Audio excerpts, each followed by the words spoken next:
Frigid air outside. Height of the Canadian winter. Going out to bars would have been nothing short of a nightmare, but we still wanted something to do. So when Jack brought out a small plastic bag filled with those dried caps and stems, I admit, I got a bit excited. What would you guys do without me? He said, grinning. I replied, fair enough. This time he could have his dues. After all, he'd saved us from another stale weekend of drinking cheap beer and watching horror movies in my basement. I brought out the scale and Jack doled it out. 3 grams each, save for Lisa, whom we gave 1.5 to since it'd be her first time. I didn't bother asking Jack where he'd gotten them from because I knew he'd been using the same dealer for years. A reliable enough guy who ranked on the lower end when it came to sketchiness. That's why when Jack told me he'd switched up his source, I felt something of a jolt at my side. It wasn't that I didn't trust the guy, but you know, shit happens. Dan said he was done with it. Jack explained. Gave me this new guy's contact. He didn't seem like a weirdo when I met up with him. Aren't shrooms like borderline legal anyway? Sure, I said. Likely it'd be inconsequential. I mean, it tasted about the same as anything I'd had in the past. Still, we made sure one of us, Brown, remained sober just in case. The 5 of us, Jack, Brown, Lisa, Amber, and myself, went about commencing our night. For the first hour, we mostly just sat, drinking, smoking a bit, not too much. Then came the giggles. Whatever came out of Jack's mouth seemed to warrant prolonged bouts of raucous laughter, and most of it wasn't even funny in the slightest. We talked about life, about our jobs, relationships, aspirations, memories, theories about aliens, dinosaurs, the origins of the universe, trying so hard to blow each other's minds. So far, it was looking to be a good trip.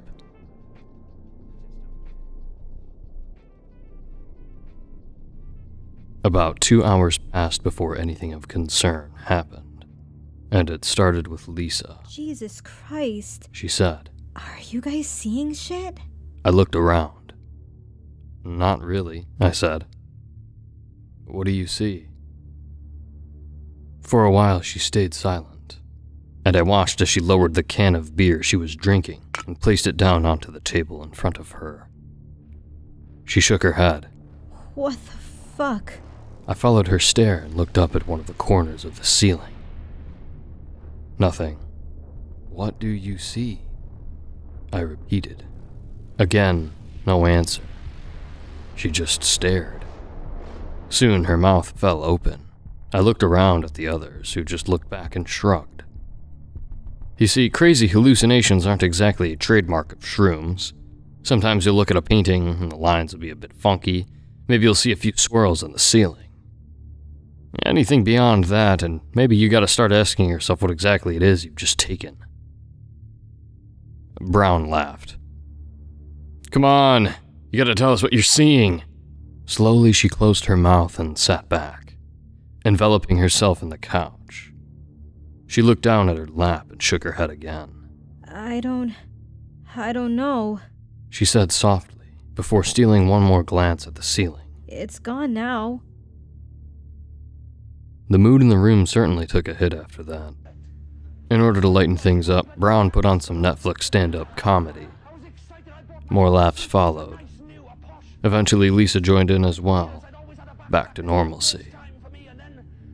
Still curious about her earlier ordeal, I kept my eyes on her, watching as her rigid demeanor slowly melted away into something more jovial. But after a few jokes that landed flat, her gaze began to wander away from the screen and back up to the ceiling. Never before had I seen anybody's eyes bulge out so wide in ostensible horror so quickly. She looked like she wanted to scream, but the only thing that came out was something like a stifled gasp. She reached for the television remote, grabbed it, and flung it at the ceiling before pulling a blanket over her head and turning to the side. Underneath it, I could hear her sobbing softly. "Lisa, what the hell?" Brown yelled out. He turned to me. "Dude, she just cracked your wall." I looked up. Indeed, the wall right under where the ceiling began had been damaged. The remote laid on the floor beneath with its batteries spilled out. But for obvious reasons, that wasn't my biggest concern at the moment. I looked back at Lisa, still shivering under the covers. "Lisa? What was it?" I asked. "What did you see?" When she didn't answer, I moved over and gently pulled the blanket down from her face. Immediately, she covered her eyes with her hands. "What was it?" She shook her head.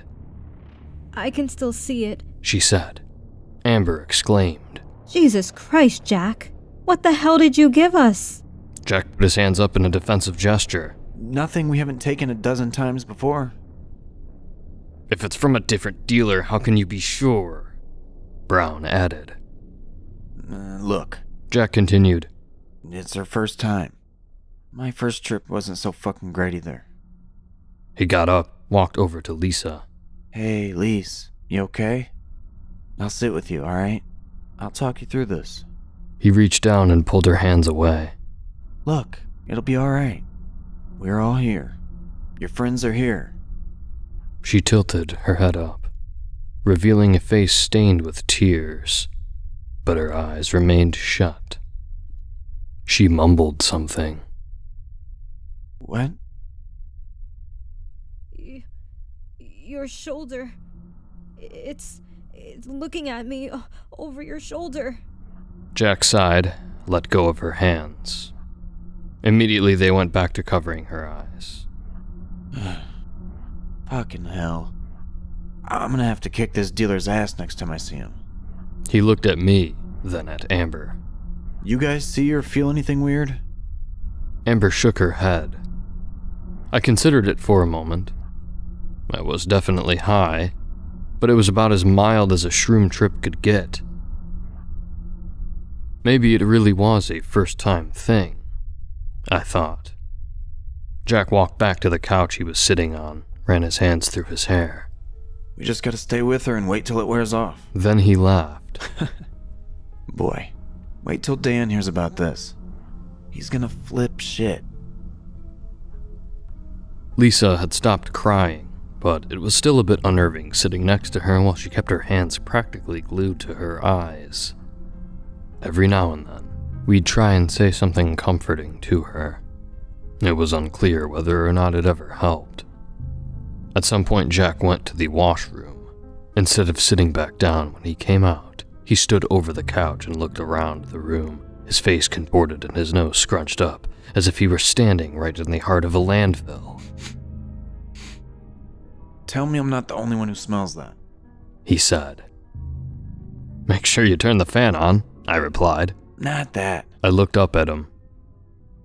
"What, none of you smell it?" My question was answered as soon as I asked it. No gradual build-up. 1 second there was nothing, and then suddenly it was all around me. I'm not sure how to describe it. Not quite like rotting meat, but just about as unpleasant. Something sharp and pungent, but also strangely unfamiliar to anything that I knew. I got up, took a few steps forward, and the scent lessened. A few seconds later, and it was back in full force. I looked at Jack, but he was already looking at me. No, not at me. Behind me. "Sean?" He spat out. I shook my head. I know. Don't say it. It wasn't just the smell anymore. There was also a presence. That feeling you get when somebody's standing uncomfortably close behind you. My heart started beating like a drum. Well, Amber said, standing up. you guys are freaking me out. I'm gonna go lay down in the other room. I could have told her that it was a bad idea, but at that moment the words weren't able to come out. Brown looked between us, visibly confused. Never in my life had I heard about shrooms yielding olfactory hallucinations, aka fake smells. Yet, it was happening now. But that's all it was, right? Hallucinations. They weren't real. I took a deep breath, steeled myself, and turned around. Nothing. The smell was gone as well. Jack let out a sigh of relief. I looked at him. What was it? He shook his head. I don't know. The hell do you mean? I don't know how to describe it. I swallowed. Like a creature or something? He nodded slowly. Something like that. For a while, we just stood looking at each other, not quite sure how to register what had just happened. Then a scream came from the other room. Jack, Brown, and I made a beeline for it, only to find the door locked. Amber! We yelled. Another scream. Move, Brown said before backing up and ramming into it with his shoulder, his body going right through the wooden frame. We followed close behind, and as soon as we entered, the smell was back. Ugh, no, I thought. There was a subtle difference about it. Almost the same as whatever I had smelled before, but just slightly off. As I stumbled in, I could see Amber crouched in the corner, and for a split second I thought I'd seen something standing in front of her. Some dark, blurry shape. Of course, it disappeared immediately, and the smell once again followed. What the hell happened? Brown asked. She looked up at us, wide-eyed, pale. Fuck this, she said, and stormed for the washroom. She kneeled before the toilet, a finger in her mouth and down her throat, gagging and gagging before out came a surge of vomit. She sighed. You guys should probably do the same. I wasn't about to argue that. I went upstairs to the sink and vomited out what I could. In the bathroom next to me, I could hear Jack gagging. Once Amber had finished up, she helped Lisa do the same.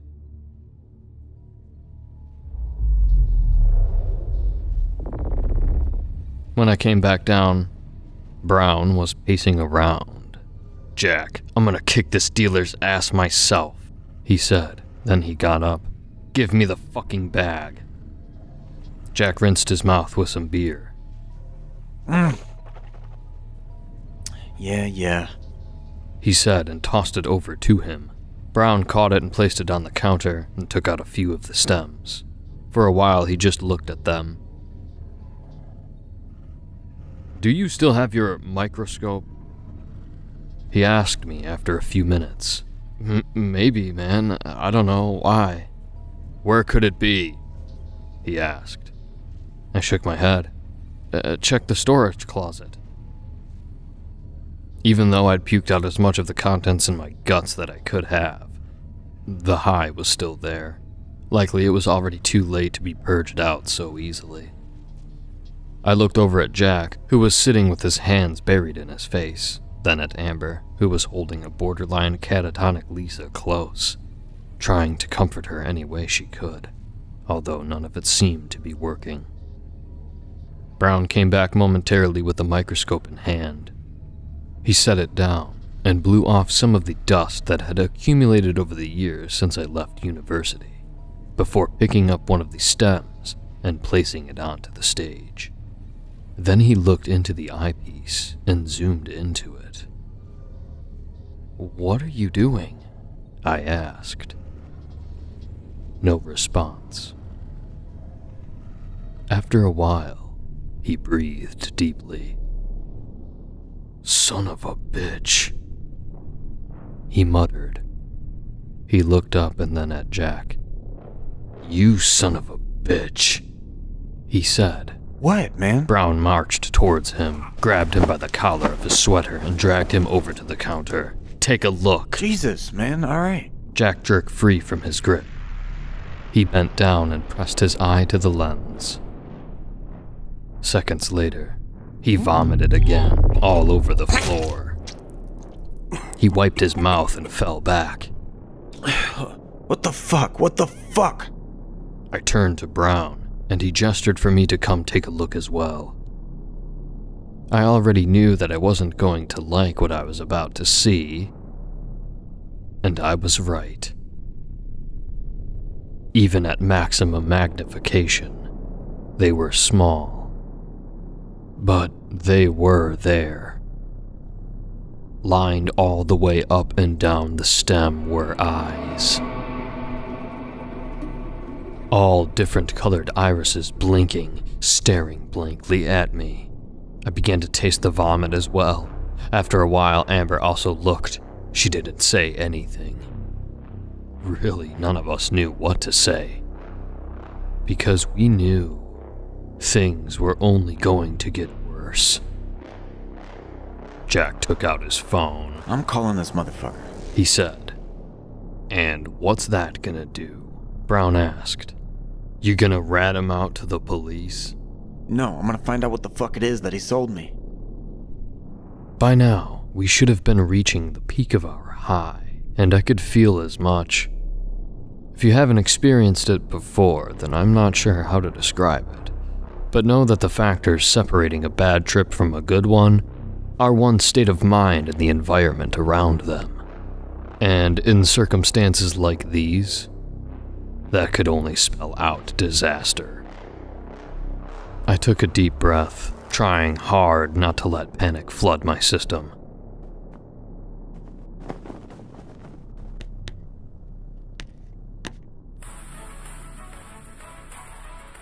I put my headphones in, played some upbeat music. That seemed to help slightly. But then the smell came back. It was fainter this time, and it seemed to be coming from somewhere up and to the side of me. Right near that corner of the ceiling. Trust me when I say that I didn't want to look. How could I not? Slowly, I turned my head. And there it was, clinging to the walls and the ceiling, some diabolical thing looking right down at me. I couldn't tell how many limbs it had upon first glance. 8, maybe 10. A human-like torso, spider-like legs, ghoulish head that hung low. Save for a pair of bright, beady eyes, there was no color to it. Its body constituted completely by a stark absence of light. Soon the rest were looking at it as well. What were we supposed to do? How could we react? Whatever you're seeing, it's not real, Brown said. Just ignore it. Ignore it. He couldn't have known how hard that was. That thing stayed up there, just staring at me for a long while before it disappeared, crawling into the ceiling. I kept my eyes glued to that spot, waiting for it to return. The smell came back, closer now, coming from below me. I didn't look down. Instead, I backed up and away. Brown was right, I told myself. Just ignore it. But easier said than done, because 1 minute later Lisa was screaming bloody murder. And once again, the source of her fright was a mystery to the rest of us. We all looked around, seeing no creatures present at the moment. This time, though, we held no doubt that something was there. A few seconds later, when she was bolting up the stairs, we raced up to catch her, but it was too late. She'd already run out into the cold of the night. I don't know how long we spent chasing after her, but it was long enough for the freezing air to start nipping at my skin. In the end, none of us were able to reach her. I couldn't tell you how she was able to run as fast as she did, but it happened. I bent down, wheezing for breaths before looking up to see her disappearing into a turn down the street.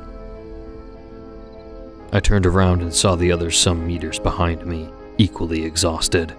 I stumbled over to them. "We have to call the cops," I said. Jack's teeth chattered. Shouldn't we drive around and look for it first? "It'll take too much time. We have to call them now."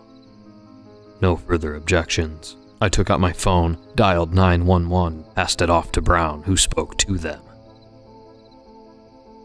10 minutes, he said, and handed the phone back to me.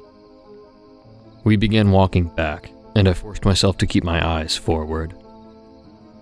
Because I could see them. They were standing in the spaces between houses. Some larger than others. I never tried getting a good look at any of them.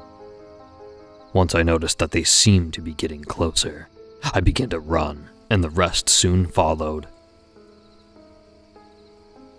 By the time we got back to my own house, the cops were already there and waiting. They came inside and we explained the situation.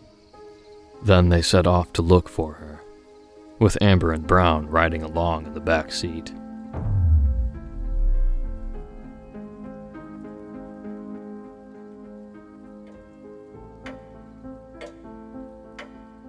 Jack and I just sat in my kitchen, silent, listening to my clock tick in the empty air. I clenched my hands. Lisa hadn't run when she saw that first creature. So why did she run now? What did she see, and how could it have been so much worse? Logic dictated that whatever she'd seen, we'd be seeing it soon as well. But it didn't matter. Because they weren't real. Of course they weren't real. How could they be? I watched as Jack picked up the bag and looked around, apparently thinking about hiding it somewhere. Then he set it back down where it was, likely realizing that sooner or later the cops were going to know about it, and sooner would probably land us in less trouble. For now, all we could do was wait. Wait and hope we'd seen nothing else. Of course, that was wishful thinking. It didn't take long, maybe about a few minutes after the cops had left. There was no smell this time, no warning of what was to come. It was tall, clad in some kind of sweeping robe, its back hunched just to clear way for its head, which appeared to be contained within a rusted cage that was tight against its skull, causing its charred skin to poke out from the spaces between the bars while its eyes drooped out of the sockets and swung about in front as it looked down at us. I blinked once and there it was in the corner opposite to us. I blinked again and then there were more. Then there were 3. Had they been there the whole time? Or only now was I able to see them? Even if they were hallucinations, Lisa had run for a reason. I kept that thought in the back of my mind. To call the next few minutes tense would have been an understatement. The robed creatures stood where they were, swaying just slightly around, while the two of us remained seated, too petrified to move. Slowly shifting my eyes, I considered the distance between us and the creatures, along with us and the door. They were in the far end of the living room. We were in the middle of the kitchen. The door was closer to us. Dude. I heard Jack mutter. Dude. The ceiling. Look at the ceiling. I looked up. White specks were falling down from the points where the heads were grinding against it. For a moment I was confused. What about it? I asked. Then the realization washed over me like freezing ocean waves. Those subtle, scraping noises, something that my brain had written off as logical at first, had now become thunderous. Now we had a choice: brave it until the cops came back around, or make a run for it. Moving as little as I could, I reached into my pockets. No keys. They were back downstairs. I have mine, Jack said. Are we gonna do it? I didn't respond. I didn't know. After a while, one of the creatures lurched lightly forward, and that's when I bolted up from my seat and ran. Swinging open the door, I almost hit Jack in the face, but he was out. We were both out, and so were the creatures. We could hear them behind us, their stomps heavy, their cages rattling around. croaking. God, that croaking. Once we made it to his vehicle, he started the engine and sped away so fast that we were nearly swerved into the curb. By the time he'd gotten things under control, we could hear the banging against the trunk. But we got away.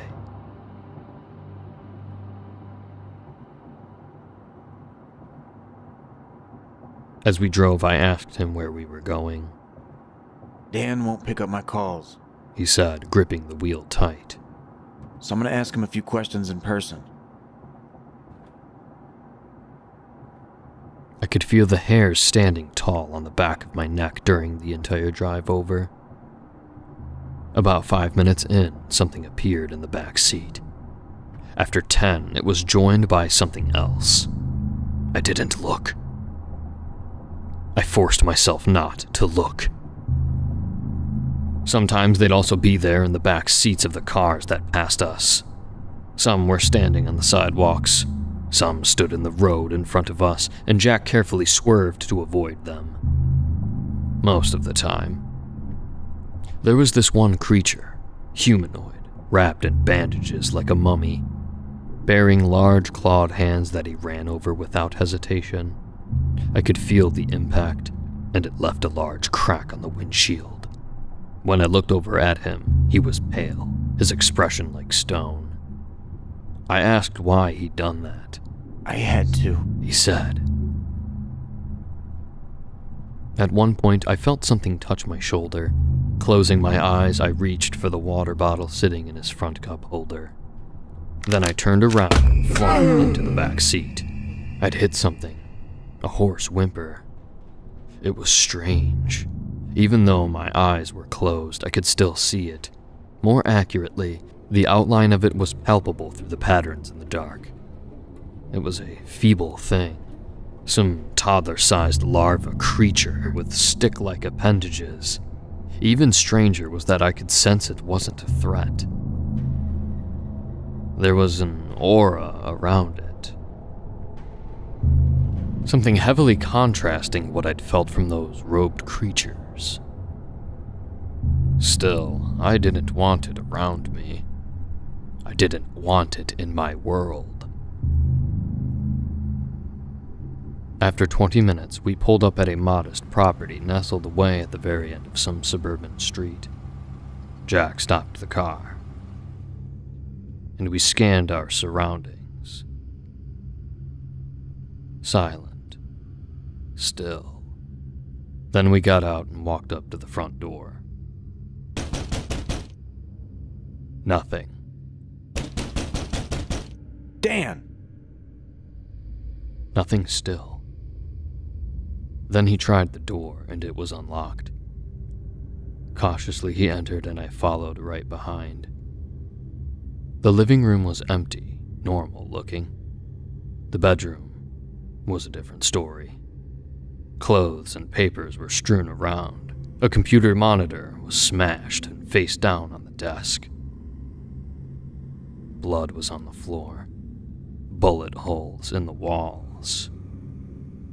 On some of the papers, I could see symbols drawn, strangely detailed and utterly alien. Jack shook his head. Shit. What about the other guy? The new dealer? I asked. No clue where he lives. And I doubt he's gonna answer my calls. For a while, we stood silent. Then we walked out into the living room and sat down. I grabbed a knife. Jack held a bat. And we waited.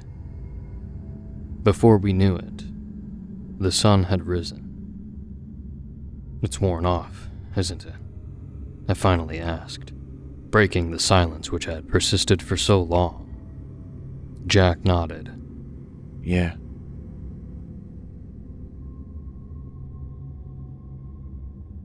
I checked my phone. No calls from either the police, Brown, or Amber. I called them back. No answer. I felt a pit forming in my stomach. We walked out into the morning light and towards his car, and I saw that there were dents in his trunk, and that crack on his windshield was still there. Neither of us commented on it. He drove me back to my house and then went off on his own way. It's been days since then, and I still haven't heard from the police, or Brown, or Amber, or Lisa. Just yesterday, some men in suits came and knocked at my door. They said that they know what happened to me, that they just wanted to talk, but I don't trust them. I know what they're really here for, and I know they'll be back, and next time they won't bother knocking. Jack never came back for the bag, and I've kept it in one of my drawers. I know that I should have flushed it down the toilet. No, I should have thrown it into a furnace. But I've kept it around, and I know why I have. Because I have a feeling that it might be the only way I'll ever see my friends again.